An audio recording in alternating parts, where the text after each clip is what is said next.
James Baldwin, Nobody Knows My Name, written by James Baldwin. Introduction. These essays were written over the last 6 years, in various places, and in many states of mind. These years seemed, on the whole, rather sad and aimless to me. My life in Europe was ending, not because I had decided that it should, but because it became clearer and clearer. As I dealt with the streets, the climate, and the temperament of Paris, fled to Spain and Corsica and Scandinavia, that something had ended for me. I rather think now, to tell the sober truth, that it was merely my youth, my first youth anyway, that was ending, and I hated to see it go. In the context of my life, the end of my youth was signaled by the reluctant realization that I had, indeed, become a writer. So far, so good. Now I would have to go the distance. In America, the color of my skin had stood between myself and me. In Europe, that barrier was down. Nothing is more desirable than to be released from an affliction, but nothing is more frightening than to be divested of a crutch. It turned out that the question of who I was not solved because I had removed myself from the social forces which menaced me.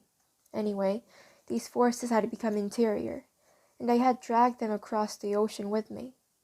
The question of who I was had at last become a personal question, and the answer was to be found in me.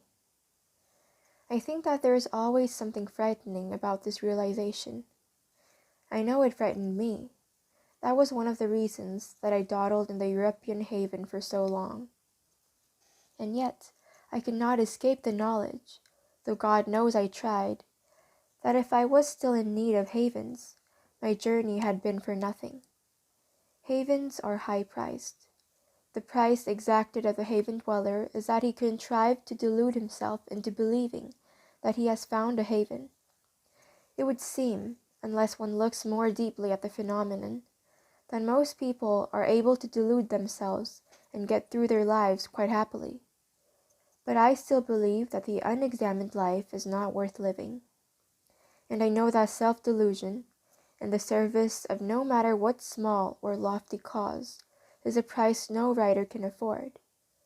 His subject is himself and the world, and it requires every ounce of stamina he can summon to attempt to look on himself and the world as they are.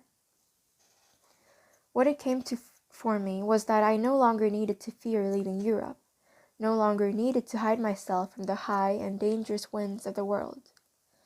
The world was enormous, and I could go anywhere in it I chose, including America, and I decided to return here because I was afraid to. But the question which confronted me, nibbled at me, in my stony Corsican exile was, am I afraid of returning to America? Or am I afraid of journeying any further with myself?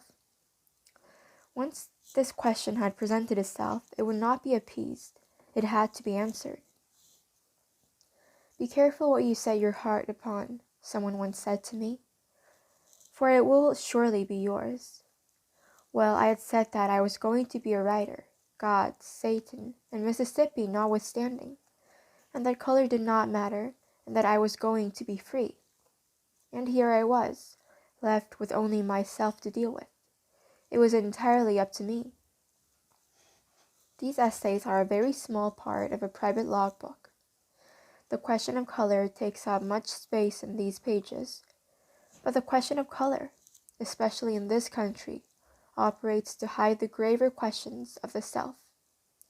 That is precisely why what we like to call the Negro problem is so tenacious in American life and so dangerous. But my own experience proves to me that the connection between American whites and blacks is far deeper and more passionate than any of us like to think.